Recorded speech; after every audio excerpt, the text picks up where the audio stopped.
Muy buenas tardes, soy José Gutiérrez, director de programas de Down España, y os doy la bienvenida a una nueva conferencia del ciclo de conferencias Down.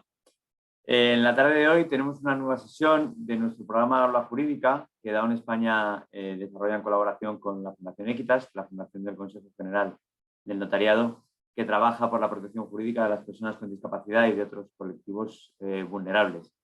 El objetivo de estas aulas jurídicas es el de hablar de los aspectos y trámites jurídicos que afectan al día a día de las personas con síndrome de Down y de sus familias. Y en la tarde de hoy vamos a hablar de uno de los mayores cambios que se han producido en los últimos años en nuestro país en lo referente al derecho civil, que no es otro que la reforma de la legislación civil y procesal para el apoyo a las personas con discapacidad en el ejercicio de su capacidad jurídica. Para ello contamos hoy con la presencia de Ramón Moscoso.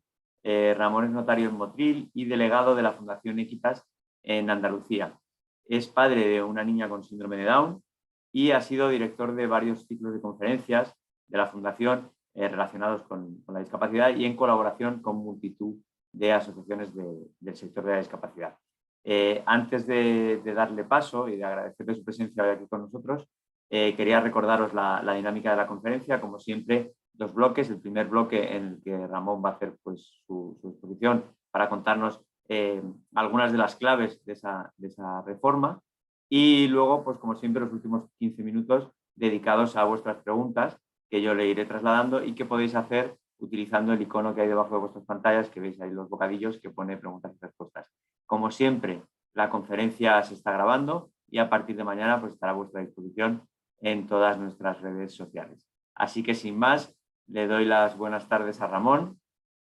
Ramón, creo que estás silenciado. A ver ahora. No, silenciar. Ahora. Vale. Hola Ramón, muy buenas tardes. Buenas tardes. Muchas gracias por la invitación que me habéis hecho. Para mí es un orgullo participar especialmente en Down España, ya que, como bien has dicho, soy padre de una niña con síndrome de Down. Por tanto, estoy muy orgulloso de participar aquí. Muchísimas gracias. Y bueno, también, bueno, decir en un principio, como habíamos hablado, esta charla o conferencia estaba proyectada para hablar de los patrimonios protegidos, pero el calado de la reforma operada por la reciente Ley 8 de 2021, de 2 de junio, por la que se reforma la legislación civil y procesal para el apoyo a las personas con discapacidad en el ejercicio de su capacidad jurídica, y la necesidad imperiosa de que todos nos adaptemos cuanto antes a ella, ha provocado que desde Down España se me propusiese hablar, cambiar el título de esta charla para centrarme sobre todo en las claves o en algunas de las claves de la reforma de este régimen legal.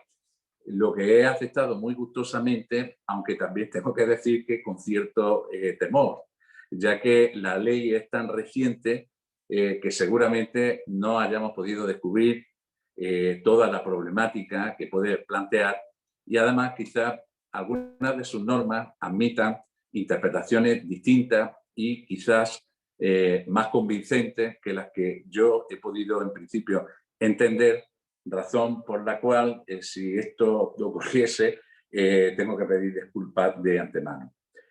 Esta ley era ya esperada y quizás de publicación tardía, ya que nuestra legislación necesitaba adaptarse a la Convención de las Naciones Unidas de 13 de diciembre de 2006 sobre los derechos de las personas con discapacidad, la cual entró en vigor en España el 3 de mayo de 2008.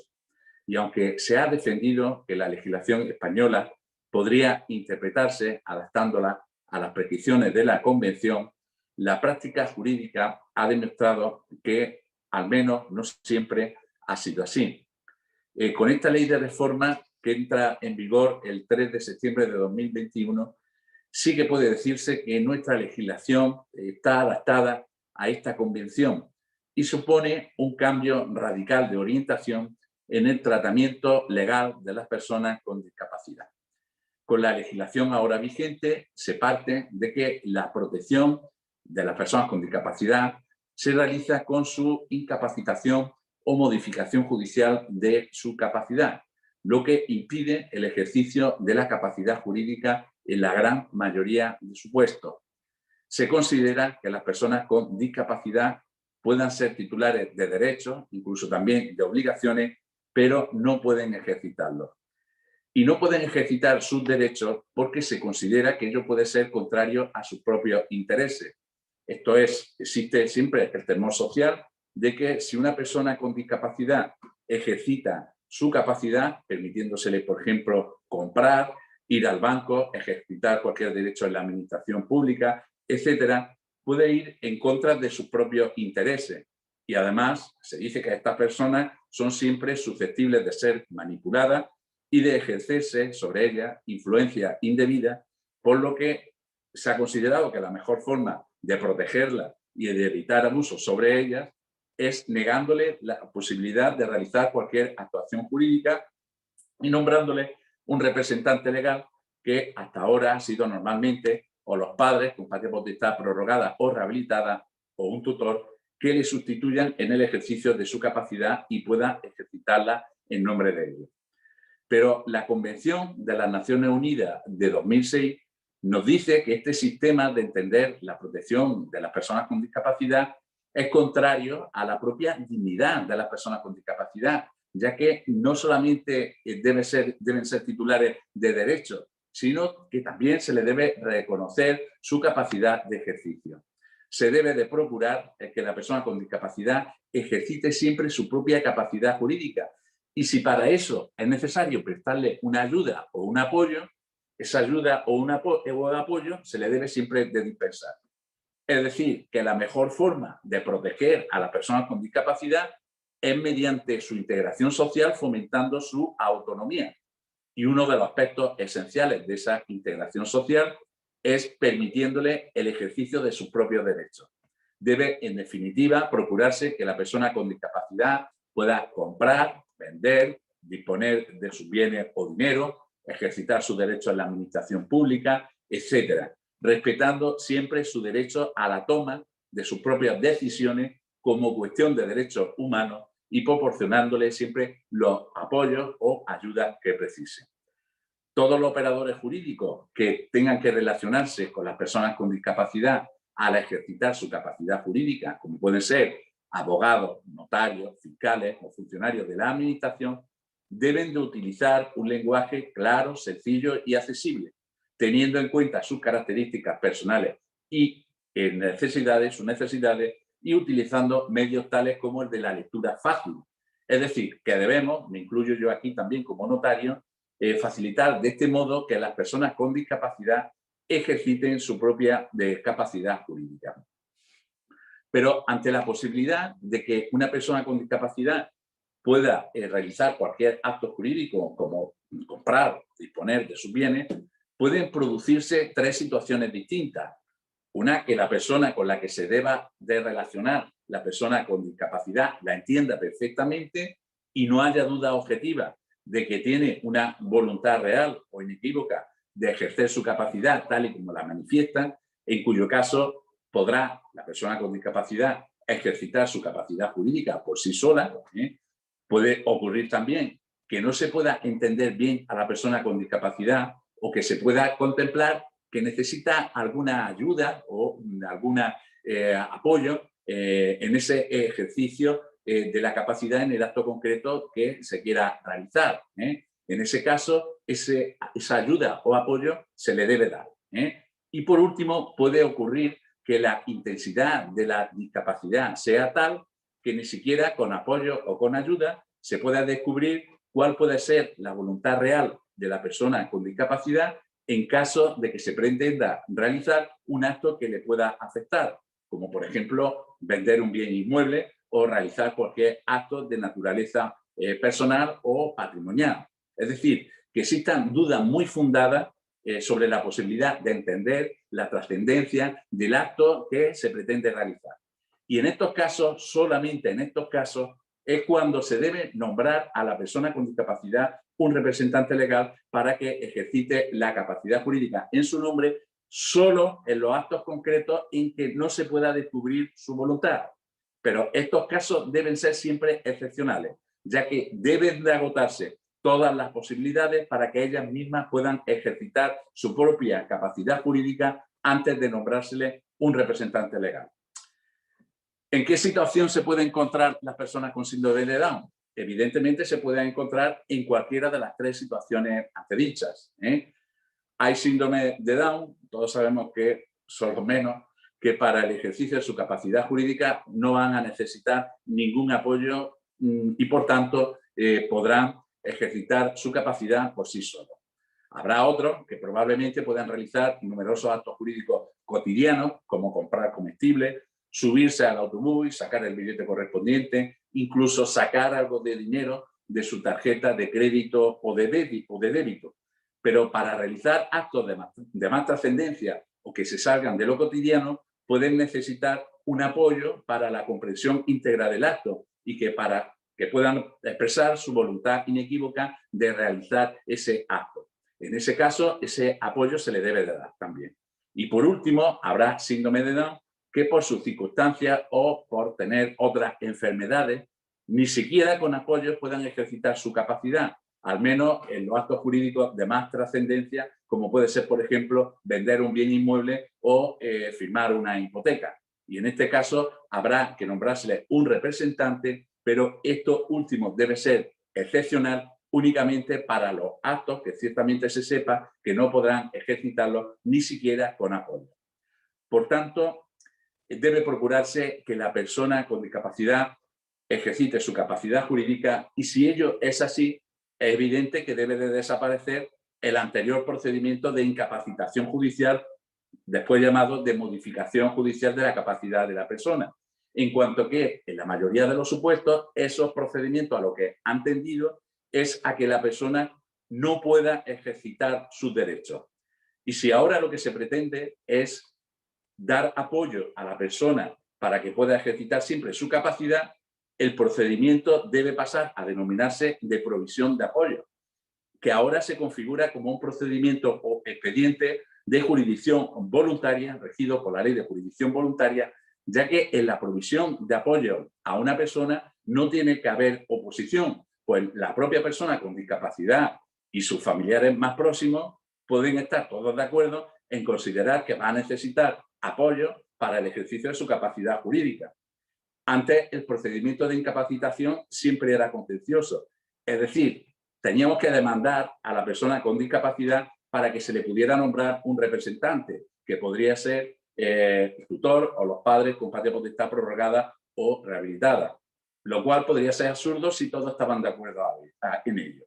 Ya eso no es preciso. Se va a un expediente de jurisdicción voluntaria y si todos están de acuerdo, se dota de apoyo a la persona con discapacidad sin necesidad de interponer demanda contra la persona con discapacidad.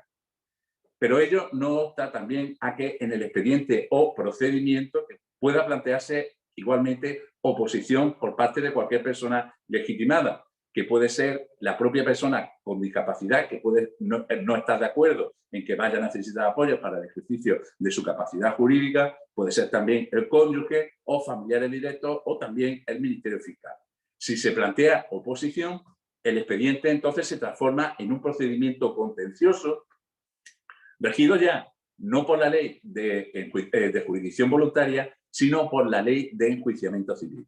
En cualquier caso, en estos expedientes o procedimientos judiciales de provisión de apoyo, siempre se va a dar participación a la persona con discapacidad para que pueda expresar su preferencia, a diferencia de lo que ocurría en la legislación anterior, en que muchas veces ni siquiera se oía a la persona con discapacidad.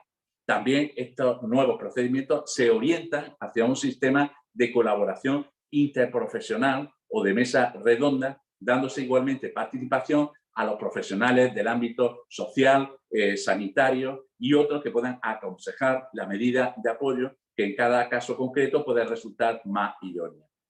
Además, estos expedientes o procedimientos judiciales de provisión de apoyo se ajustan a los principios de necesidad y de proporcionalidad, porque únicamente se tiene que acudir a la autoridad judicial cuando sea evidente que la persona necesita apoyo para el ejercicio de su capacidad y no exista otra fórmula para dotar de apoyo a la persona con discapacidad. Además, esos apoyos deben ser los que basten o sean suficientes para ese fin. Es decir, siempre tienen que ser proporcionales a las necesidades de la persona con discapacidad.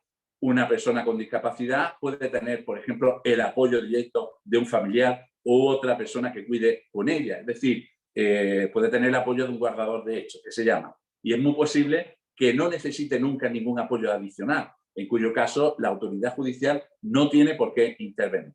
Por ello se dice que también es un procedimiento subsidiario.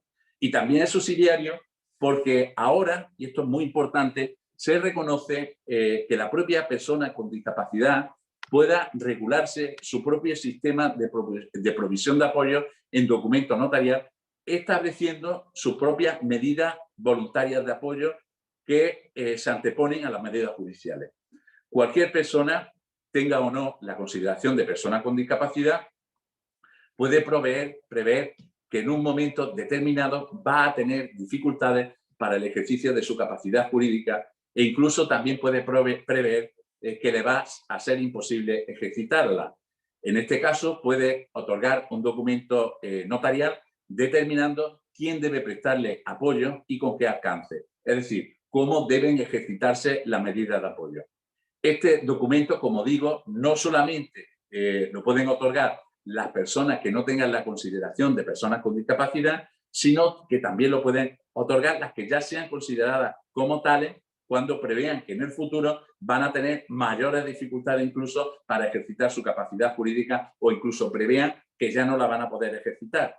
Y si para otorgar ese documento la persona con discapacidad necesita un apoyo o una ayuda, ese apoyo o ayuda deberá dispensársela, empezando siempre también por el notario que tiene que autorizar el propio documento. Una vez otorgado ese documento, el notario lo comunica sin dilación al registro civil para su constancia en el registro individual del otorgante. Y otra opción que tiene cualquier persona, tenga o no la consideración de persona con discapacidad, que prevea que en el futuro va a tener dificultades para el ejercicio de su capacidad, es nombrarse un representante voluntario a través de la figura del poder preventivo, que también debe acceder al registro civil. Esta figura existe ya con la normativa actualmente vigente, pero con la reforma se regula con una mayor precisión, sometiéndola al principio de ejercicio del poder conforme a la voluntad, deseos y preferencias de la persona con discapacidad. Y es que el principio esencial de la reforma es que las medidas de apoyo, sean voluntarias o judiciales, deben ejercerse siempre conforme a la voluntad, deseo y preferencia de la persona con discapacidad. Hasta ahora siempre se ha atendido al interés de la persona con discapacidad. Los padres con patria potestad prorrogada o rehabilitada, o el tutor, o el curador incluso, siempre deberían ejercitar sus funciones buscando el interés de la persona con discapacidad. Pero ahora lo que se debe buscar es el gusto o la preferencia de la persona con discapacidad, que no siempre va a coincidir con lo que más le interesa. Las personas que no tenemos la consideración de personas con discapacidad, muchas veces nos equivocamos al comprar o al elegir entre las varias opciones que podemos tener, ya que no siempre se elige la opción que más nos interesa, sino simplemente la que más nos gusta. Pues con las personas con discapacidad debe ocurrir lo mismo. Se dice que también tienen estas personas el derecho a equivocarse. Por tanto, en el apoyo a la persona con discapacidad hay que respetar siempre su propia decisión y su voluntad, deseo y preferencia, principio que se reitera al regular los poderes preventivos, el documento de autodotación de medidas de apoyo, la guarda de hechos y en la regulación de las medidas judiciales de apoyo, que reiteramos son siempre subsidiarias de las medidas voluntarias, en cuanto que solo en defecto o por insuficiencia de esas medidas de naturaleza voluntaria y a falta de una guarda de hechos que pueda suponer un apoyo suficiente, podrá la autoridad judicial intervenir adoptando otras medidas supletorias o complementarias. Por ejemplo, puede ser que una persona puede proveer una ayuda en la realización de los actos jurídicos más cotidianos, pero no en los actos que puedan tener más trascendencia, como la venta de un bien inmueble. En ese caso se puede acudir al procedimiento judicial. También esa ayuda en la realización de las tareas cotidianas la puede proporcionar el familiar o persona que preste atención como guardador de hechos a la persona con discapacidad, pero el apoyo que éste proporciona puede ser insuficiente para la realización de esos actos de más trascendencia, en cuyo caso, obviamente, también se puede acudir a la autoridad judicial.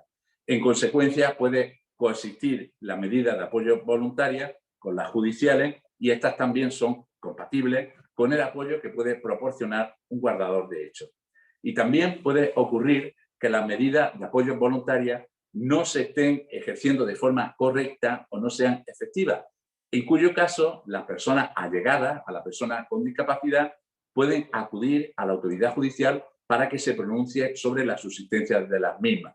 Imagínese que el poder preventivo no se está ejerciendo conforme a la voluntad, deseo o preferencia de la persona con discapacidad. En este caso, cualquier familiar directo o persona allegada podrá denunciar ese ejercicio abusivo del poder ante la autoridad judicial para que se pronuncie sobre la subsistencia del mismo. En cuanto a las medidas de apoyo que no son estrictamente voluntarias, se regulan la guarda de hechos, la curatela y el defensor judicial. La guarda de hechos es una institución reconocida con la legislación ahora mismo vigente, pero que se regula con la reforma con una mayor precisión, ampliándose su campo de actuación. Actualmente, la guarda de hechos es la situación en la que se encuentran las personas con discapacidad que, conforme a la terminología de la legislación todavía vigente, no pueden valerse por sí mismas y que no han sido sometidas a un procedimiento de incapacitación o modificación de su capacidad, que, como hemos dicho, se sustituye por el procedimiento de provisión de apoyo. Como la mayoría de las personas con discapacidad no han sido sometidas a ese procedimiento de incapacitación, normalmente se van a encontrar bajo una guarda de hechos. Esto es bajo el cuidado de un familiar, de un amigo, de un vecino, que es muy frecuente en el ámbito rural, siendo una medida informal de apoyo en cuanto que no requiere ninguna formalidad para su investidura, no necesitando siquiera el reconocimiento administrativo de la discapacidad. La reforma empieza con reconocer, como ya he dicho anteriormente, que si la guarda de hechos es suficiente para el apoyo a la persona con discapacidad, no tiene por qué adoptarse medidas judiciales de apoyo.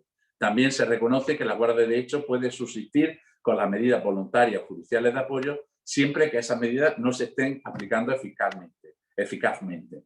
Se reconoce incluso que el guardador de hechos pueda realizar actos en representación de la persona con discapacidad, recabando la autorización judicial correspondiente a través de un expediente de jurisdicción voluntaria, y esa autorización pueda comprender uno o varios actos necesarios para el desarrollo de la función de apoyo. Esto es lo que quiero explicar. Muchas veces es probable que la persona con discapacidad esté bajo el cuidado de un familiar o persona allegada, ese guardador de hechos, y no necesita nunca un representante. Cuando hasta ahora se ha necesitado un representante, por ejemplo, para vender un bien inmueble, lo que ha ocurrido con la legislación vigente hasta hoy día, que hoy día está vigente, es que se debía acudir al procedimiento de modificación de la capacidad, cambiándose la guarda de hechos normalmente por una tutela. Pero con la reforma se reconoce incluso que el guardador de hechos pueda recabar la autorización para representar en ese acto concreto a la persona con discapacidad. Y como es posible que esa persona que está bajo la guarda de hechos ya no necesite más en la vida ser representada, es muy posible que la persona con discapacidad quede siempre bajo una guarda de hechos. Pero si se prevé que la persona con discapacidad va a necesitar un apoyo constante, la institución procedente será la curatela, que en principio viene a sustituir a la actual tutela. La curatela también es conocida en la legislación anterior a la reforma, pero se ha aplicado muy poco. Quizá últimamente, desde que entró en vigor la Convención de las Naciones Unidas, se ha aplicado algo más, pero la institución de protección de las personas con discapacidad normalmente ha sido la tutela.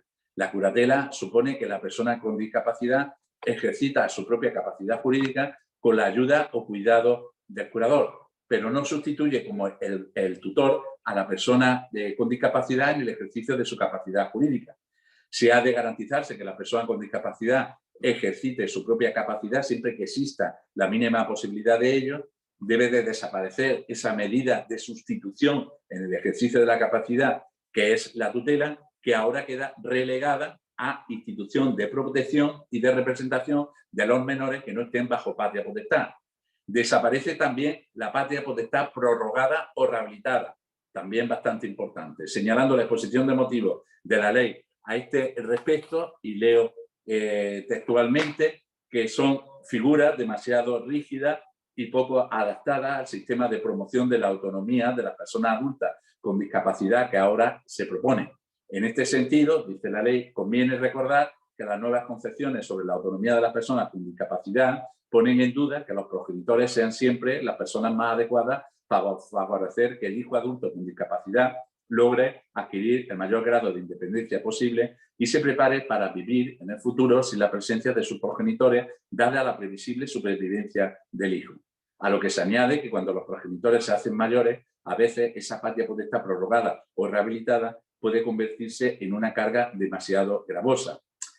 Esto a la mayoría de los padres con hijos con discapacidad nos puede costar creerlo, al menos eso de la carga demasiado gravosa, ya que estamos tan acostumbrados a ellos o a ellas, que muchas veces nos costaría mucho trabajo vivir sin su compañía. Pero los estudios sociológicos han demostrado que en un elevado número de casos esto es así, razón por la que se ha optado por su supresión. No obstante, con carácter transitorio, se reconoce la posibilidad de subsistencia de la patria potestad prorrogada o rehabilitada hasta que se solicite la revisión de las medidas de apoyo para adaptarlas a la nueva ley. Esto no va a significar que una vez que se revise la medida de apoyo, los padres ya no van a estar al cuidado de su hijo. Evidentemente, en la mayoría de los casos, esa patria potestad prorrogada o rehabilitada se va a sustituir por una curatela de los mismos padres. Pero cuando los padres ya tengan dificultades para prestar la medida de apoyo a su hijo, sí que podrá nombrarse como curador a otra persona que podrá ser, por ejemplo, un hermano. Por otra parte, si la curatela ha de permitir que la persona con discapacidad ejercite siempre sus derechos, la intervención del curador debe ser la mínima posible, en cuanto que siempre se debe de respetar la autonomía y la propia decisión de la persona con discapacidad y se atenderá siempre, como antes decíamos, a la voluntad de ser preferencias de la persona con discapacidad, como ocurre con cualquier medida de apoyo.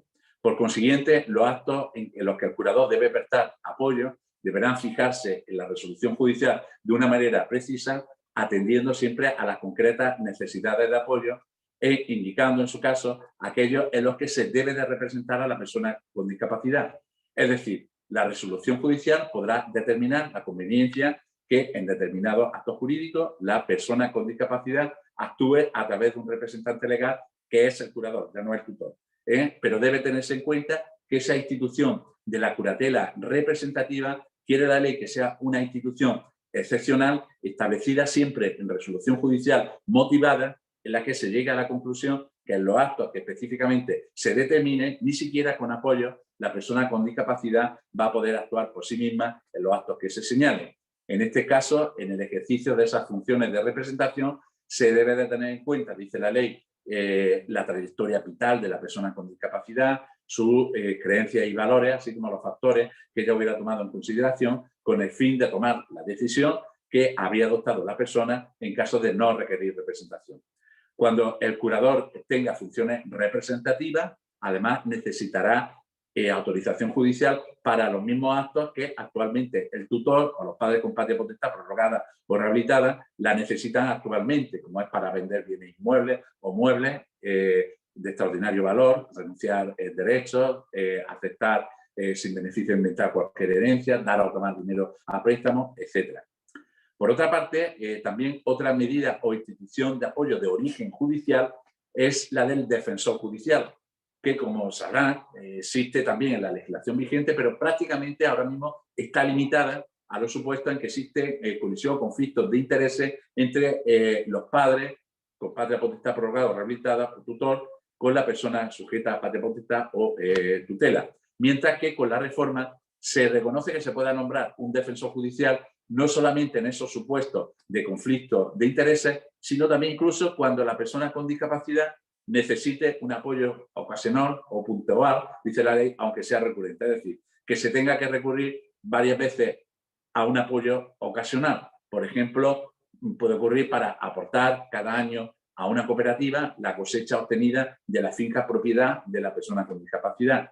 Es decir, que si la persona con discapacidad necesita un apoyo de forma continuada, se le tiene que nombrar un curador, pero si va a necesitar un apoyo ocasional, aunque sea recurrente, se le puede nombrar simplemente un defensor judicial para ese acto concreto. Por tanto, y recapitulando lo dicho hasta ahora, las medidas de apoyo pueden prestarse, en primer lugar, por la persona u órgano que hubiera previsto la persona con discapacidad en su propio documento de regulación de medidas voluntarias de apoyo o en el poder preventivo. También se puede prestar por el guardador de hechos y como medidas de apoyo de origen judicial tenemos el curador, cuya actuación puede ser de simple ayuda o asistencia o también representativa, siendo la figura del curador representativo excepcional, y el defensor judicial, que es una medida de apoyo para una actuación ocasional y no de forma continuada, como ocurre con el curador. Por otro lado, y con carácter transitorio, hasta que se produzca la revisión de la medida de apoyo para adaptarla a la nueva ley, a los tutores se le aplicarán las normas de los curadores representativos y los padres con patria potestad prorrogada o rehabilitada seguirán ejerciéndola hasta que se produzca esa revisión de la medida de apoyo. Señala también que la solicitud de la revisión de la medida de apoyo podrá realizarse en cualquier momento a instancias de la persona con discapacidad, del tutor, curador o los padres con patria potestad prorrogada o rehabilitada, debiendo producirse la revisión en el plazo de 1 año a contar desde la solicitud. No se establece, sin embargo, plazo para realizar la solicitud, pero también nos dice en la ley que en caso de que esa solicitud no se inste, la revisión deberá realizarse por la autoridad judicial de oficio o a instancia del Ministerio Fiscal en un plazo máximo de 3 años, debiéndose entender, aunque tampoco se dice expresamente, que ese plazo de 3 años se cuenta desde la entrada en vigor de la ley. Por otro lado, las medidas de apoyo adoptadas judicialmente ya después de la entrada en vigor de la ley se deben de revisar también periódicamente en un plazo máximo, establece la ley, de 3 años, aunque de manera excepcional y motivada el juez podrá establecer un plazo de revisión superior que no podrá exceder de 6 años. Y además también se revisará ante cualquier cambio en la situación de la persona que pueda requerir una modificación de dicha medida. Por tanto, las personas con síndrome de Down, si tienen una medida de apoyo judicial, tendrán que pasar a partir de ahora cada 3 años, a lo sumo cada 6, por el juzgado para la revisión o confirmación de esa medida de apoyo. Esto nos puede suponer una molestia, sobre todo cuando sea difícil prever un cambio de circunstancias, razón por la que quizá hubiera sido mejor no establecer ese plazo y proceder a la modificación siempre que se produzca un cambio en la situación de la persona. Bueno, una vez que hechas estas consideraciones generales, voy a abordar también algunas cuestiones importantes de la reforma y una de ellas que afecta mucho, creo yo, a los padres con hijos con discapacidad. Una de ellas es el régimen de las disposiciones gratuitas a favor de las personas con discapacidad. El artículo 252 del Código Civil dice que el que disponga de bien a título gratuito en favor de una persona necesitada de apoyo podrá establecer las reglas de administración y disposición de aquellos, así como designar la persona o personas a las que se encomiendan dichas facultades. Las facultades no conferidas al administrador corresponderá al favorecido por la disposición de bienes, que la ejercitará en su caso con el apoyo que proceda. Igualmente podrá establecer los órganos de control o supervisión que se estimen convenientes para el ejercicio de las facultades conferidas.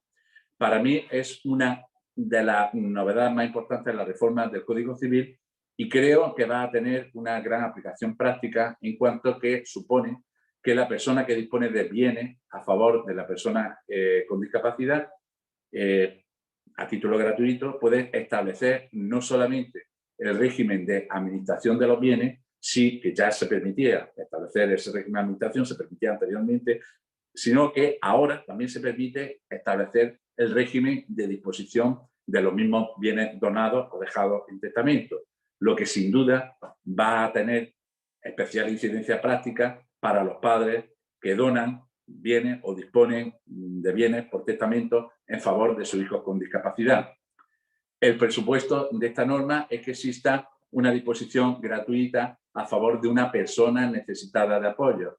Y respecto a qué debe de entenderse por persona necesitada de apoyo, se puede suscitar la cuestión de si es necesario que exista una resolución judicial que así lo establezca.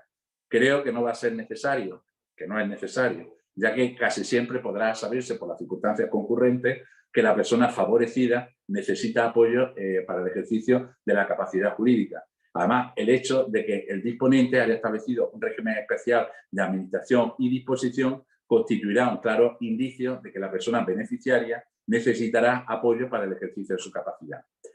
Esta disposición gratuita puede ser por actos entre vivo, mortis causa, es decir, tanto en bienes que se donen a la persona con discapacidad como en bienes que se dejen por testamento. Para explicar el alcance de la reforma, es decir, que hasta ahora, cuando se ha querido disponer de bienes inmuebles que pertenecían a una persona incapacitada judicialmente, que le pertenecían por herencia o donación, siempre ha sido necesario obtener autorización judicial cuando ha sido necesario vender esos bienes. Y si existe colisión de intereses con el tutor o con alguno de los padres, con patria potestad prorrogada o rehabilitada, se tenía que proceder al nombramiento del defensor judicial. Y el panorama se complica todavía más si la persona con discapacidad no estaba judicialmente incapacitada, ya que si el notario no apreciaba la capacidad suficiente para realizar el acto dispositivo, con la legislación anterior a la reforma se tendría que iniciar el procedimiento de incapacitación o modificación judicial de la capacidad para que se le nombre un representante a la persona con discapacidad, que sería el tutor o los padres con patria potestad rehabilitada, y después de ese nombramiento obtener las autorizaciones anteriormente citadas. Precisamente la mayoría de los procedimientos de incapacitación hasta ahora se han iniciado ante la necesidad de disponer de bienes de la persona con discapacidad. Y todos estos trámites conllevan, como es lógico, tiempo y dinero. Y alguno de los que me está oyendo seguramente lo habrá tenido que padecer.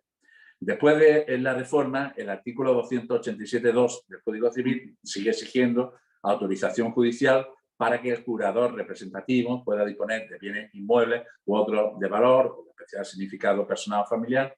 Pero ahora, si el disponente, haciendo uso de la norma que comentamos, el disponente puede ser, por ejemplo, los padres, establece un régimen de administración o disposición en el que no sea necesaria ya la intervención judicial, todo esto se puede evitar. Es cierto que la autorización judicial sin duda constituye una garantía e incluso con la reforma procesal se eliminan costes para obtenerla, en cuanto que ya no es necesario la intervención de abogado o procurador, salvo cuando lo requiera la complejidad de la operación o existan intereses contrapuestos. Pero no se puede desconocer que en algunas ocasiones se tarda en obtener esa autorización judicial, llegando incluso algunas veces a frustrar la realización del acto dispositivo, que en ocasiones puede ser necesario para la atención de la persona con discapacidad. Además, entiendo que la regulación que puede establecer el testador o donante del régimen de administración y disposición puede ser más beneficiosa para la persona con discapacidad que el régimen establecido por ley, en cuanto que puede tener en cuenta sus circunstancias particulares, que obviamente no se toman en consideración en una regulación genérica como es la establecida por el Código Civil. Además, también ese régimen especial previsto por el testador o donante puede coadyuvar a la integración social de la persona con discapacidad y al fomento de su autonomía, es decir, puede fomentar que la persona con discapacidad ejercite su capacidad con menos apoyo en el futuro, pues ese régimen no tiene por qué limitarse a establecer controles en la administración y disposición del bien, sino que puede también establecer y ordenar la necesidad de que el acto dispositivo sea realizado precisamente por la persona con discapacidad con la ayuda o apoyo que se considere conveniente y que siempre se tome en consideración su decisión de disponer o no disponer del bien.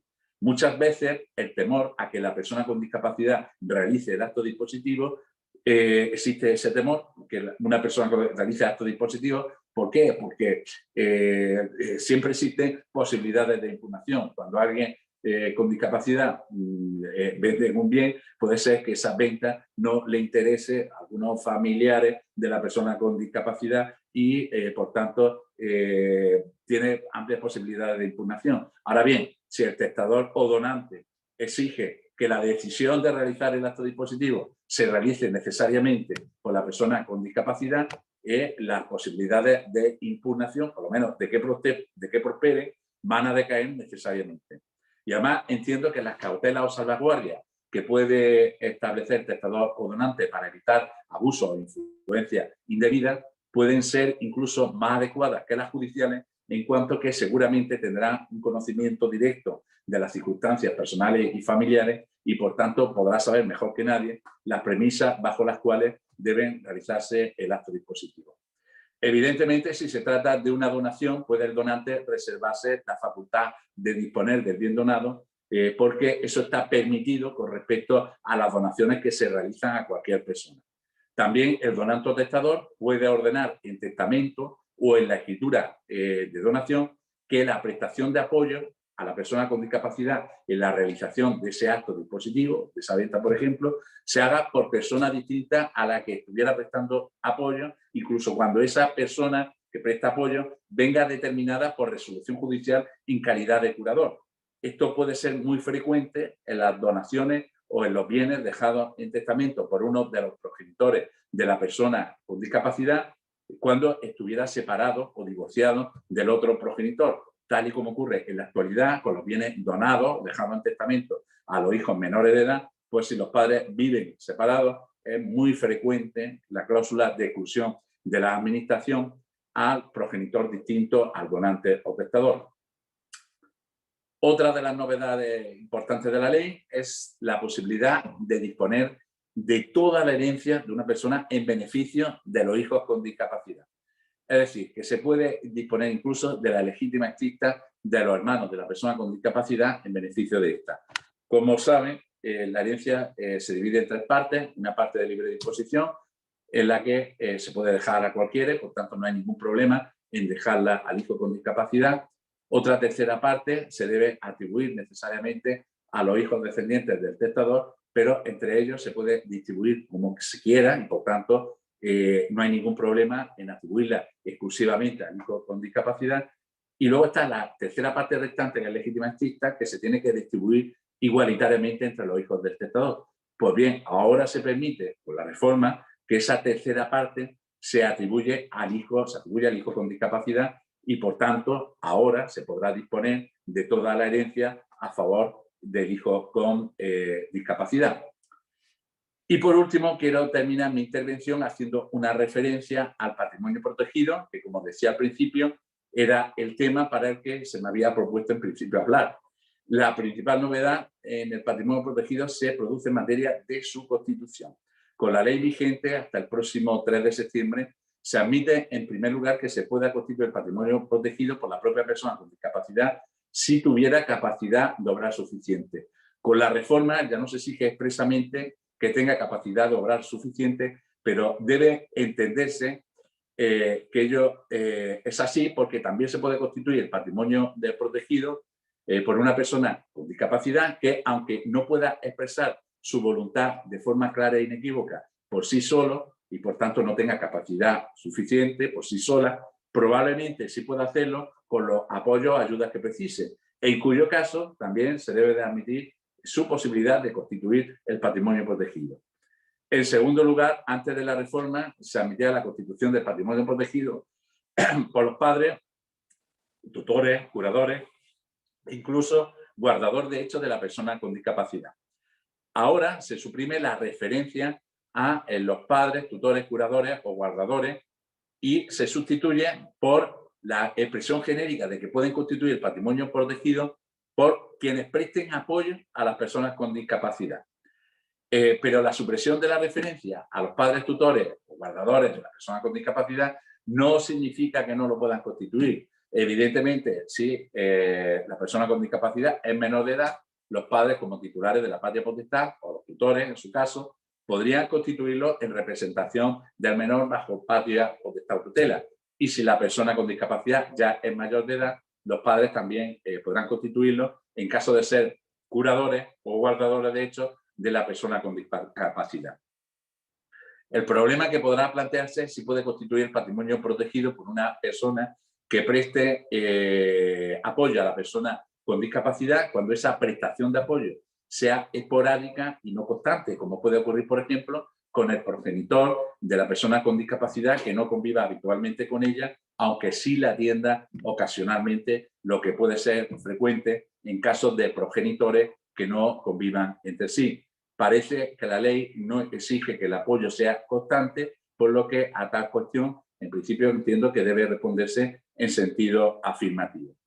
En tercer lugar, también novedad de la ley, el permitir la constitución del patrimonio protegido por el comisario o titular de la figura de la fiducia sucesoria, figura propia de algunos derechos civiles especiales o forales de España, de gran tradición en Aragón, el País Vasco, figura a la que no voy a entrar porque seguramente les voy a cansar demasiado.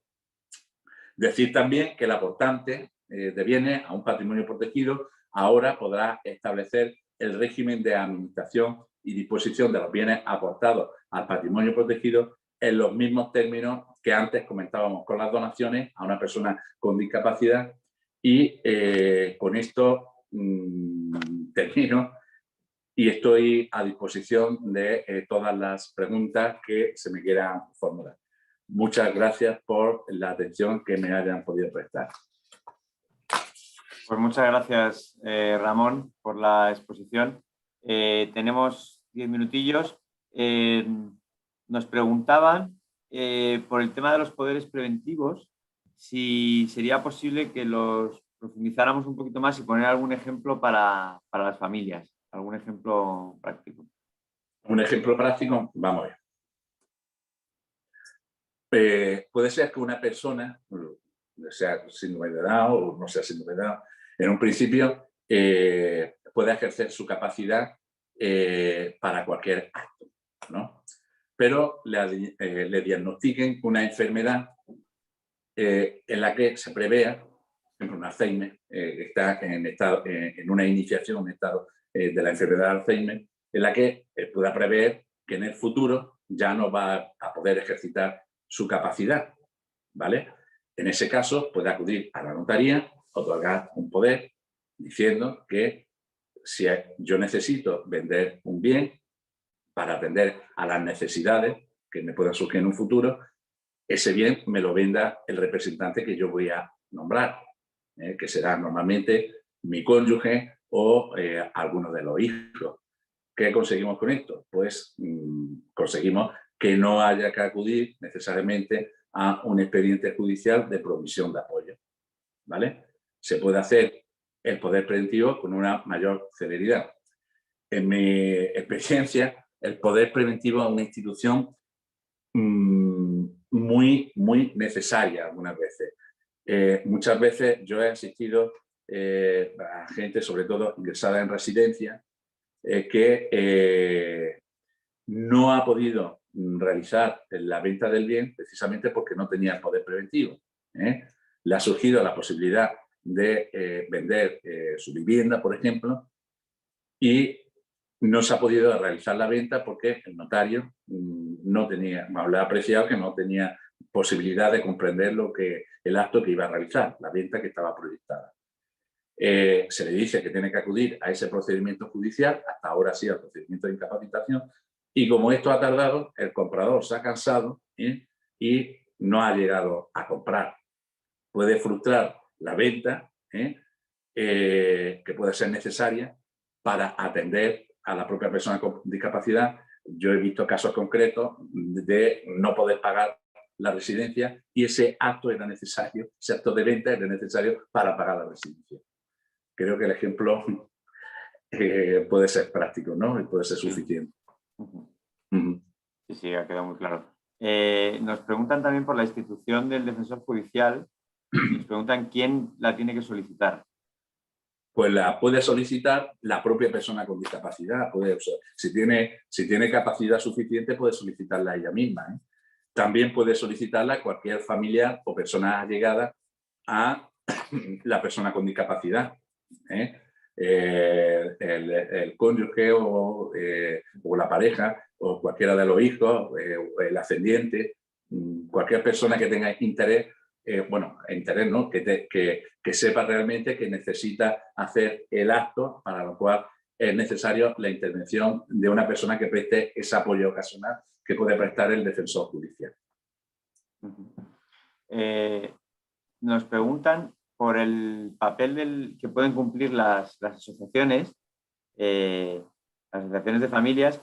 En particular nos preguntan cómo se gestionaría si una familia, previendo por ejemplo que son muy mayores, pide que la asociación intervenga, parecido un poco a lo que hacen las fundaciones tutelares. ¿Cómo se gestionaría esta situación? Sí, pues desde mi punto de vista puede jugar un papel importantísimo y esencial. La prestación de apoyo pueden prestarle incluso las fundaciones tutelares. Hasta ahora se han llamado fundaciones tutelares, ahora deben cambiar la denominación y llamarse fundaciones de provisión de apoyo, ¿no? O fundaciones de asistencia, pero fundaciones tutelares creo que ya no va a ser el nombre procedente. Digo que pueden ejercer un papel muy importante en la prestación de apoyo a la persona con discapacidad, sobre todo cuando los padres sean mayores. Hasta ahora esas fundaciones, si no tienen ánimos de lucro, pueden ser nombradas incluso como curadores, ¿no? O prestadores de apoyo a las personas con discapacidad. En un momento determinado pueden ser incluso defensor judicial o incluso pueden ser hasta guardadores de hechos. Hay que tener en cuenta también que para la provisión de apoyo a una persona no es necesario que incluso que tenga un reconocimiento administrativo de la capacidad. Muchas veces ocurre eso, que algunas veces la persona con discapacidad está en una institución tutelar, y no tiene siquiera ese reconocimiento administrativo de la discapacidad. Entiendo que estas asociaciones o fundaciones van a cumplir un papel muy, muy importante, sobre todo cuando los padres de las personas con discapacidad se hagan mayores. De acuerdo. Nos preguntan también, Ramón, ¿cuál sería la institución más adecuada para una representación continua de todas las que hemos visto? Sin duda la curatela. La curatela va a ser la institución procedente cuando una persona necesita ser continuamente representada por otra, va a ser, es que no hay otra, va a ser la curatela. Es una medida de apoyo de origen judicial, como he dicho, y se tiene que acudir al expediente, en principio de jurisdicción voluntaria, para nombrarle el curador. Una cuestión importante es que si no necesita ese apoyo constante, tenemos las dos opciones de que pueda ser el guardador de hechos, que hemos dicho que puede ser representante de la persona con discapacidad, puede acudir a el expediente judicial, el expediente de jurisdicción voluntaria y solicitar autorización para representar incluso a la persona con discapacidad o incluso, por ejemplo, en el caso de que hubiera algún conflicto de intereses o no con el curador, también se puede acudir al defensor judicial, que puede prestar ese apoyo. Pero si es un apoyo constante, vamos a ver, una representación constante, la institución procedente, curatela. De acuerdo. Ramón, como nos quedan un par de minutitos nada más, te quería preguntar, como notario y como padre de una niña con síndrome de Down, hemos hablado de que es importante que las personas con síndrome de Down puedan ejercer su capacidad jurídica. Entonces, ¿qué papel crees que tienen las asociaciones, las familias y la sociedad en general para potenciar? Porque la ley está, pero ahora toca promover ese ejercicio. ¿Cómo crees que se puede hacer esto desde...? Bueno, yo creo en eso fomentar la autonomía de las personas con síndrome de Down. Obviamente las personas más adecuadas son los trabajadores sociales que trabajan, como yo conozco, por ejemplo, en la Asociación Síndrome de Down de Jaén, que trabajan bien en ese campo, en fomentar la autonomía. Hay muchas personas con síndrome de Down que podrán actuar por sí mismas, que ese papel, ese trabajo lo van a poder llevar a cabo bastante bien. Y creo que que los síndromes de Down pueden dar mucho de sí. Hay personas que van a dar menos de sí por padecer otras enfermedades. Mi hija, por ejemplo, ha padecido otras enfermedades adicionales y va a ser muy difícil alcanzar el grado de autonomía que tienen otras personas con síndrome de Down.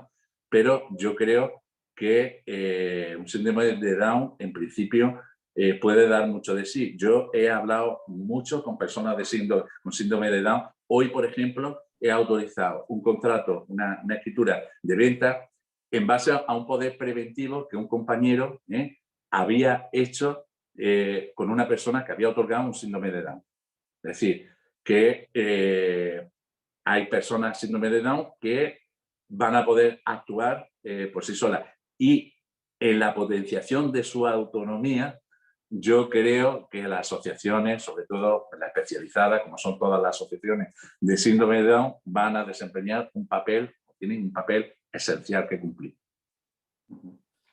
Con ese mensaje nos quedamos como federación, impulsar un poco la promoción, bueno, un poco no, impulsar muchísimo la promoción de la capacidad jurídica y bueno, pues a través de estas conferencias dirigidas a familias y también a través de acciones dirigidas al fomento de la autonomía, como nos comentabas. Sí, las personas, muchas veces un síndrome de Down, por el hecho de serlo, se le ha negado cualquier posibilidad de actuación jurídica. En los procedimientos de incapacitación nunca se le ha oído a un síndrome de Down, se le incapacitaba directamente. A partir de ahora eso ya no va a ser posible. Ahora pues, se le va a tener que oír y algunas veces el juez se puede llevar una sorpresa con lo que le puede decir un síndrome de Down. Otras veces, obviamente, o en la mayoría de los casos, va a dictar una resolución judicial señalando la necesidad de apoyo, incluso la necesidad de representar a la persona con síndrome de Down. Pero otras veces, cuando tenga contacto el juez con el síndrome de Down, va a ver que en muchos actos va a poder actuar por sí sola esa persona.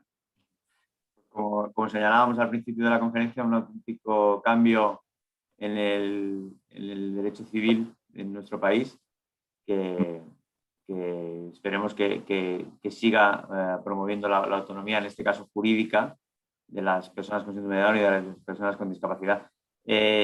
Ramón, en nombre de la Federación, muchísimas gracias por compartir con nosotros esta tarde. Sí, muchas gracias. Ha sido un tema muy interesante. Seguro que seguimos coincidiendo y debatiendo porque, como comentabas al principio, la ley es muy reciente. Hay que ver cómo va avanzando la situación. Seguro que irán surgiendo muchísimas preguntas y muchísimas necesidades a lo largo de los próximos meses. Vale, muchas gracias a todos. Lo dicho, muchísimas gracias y hasta otro momento. Gracias a la Fundación y a ti en persona por estar con nosotros. Muy bien, muchas gracias a todos. Y muchas gracias a todas las personas que han estado con nosotros esta tarde. Como comentábamos, bueno, a partir de mañana tendremos la grabación de la sesión y estará a vuestra disposición en nuestras redes sociales. Muchas gracias y muy buenas tardes. Hasta luego. Tarde.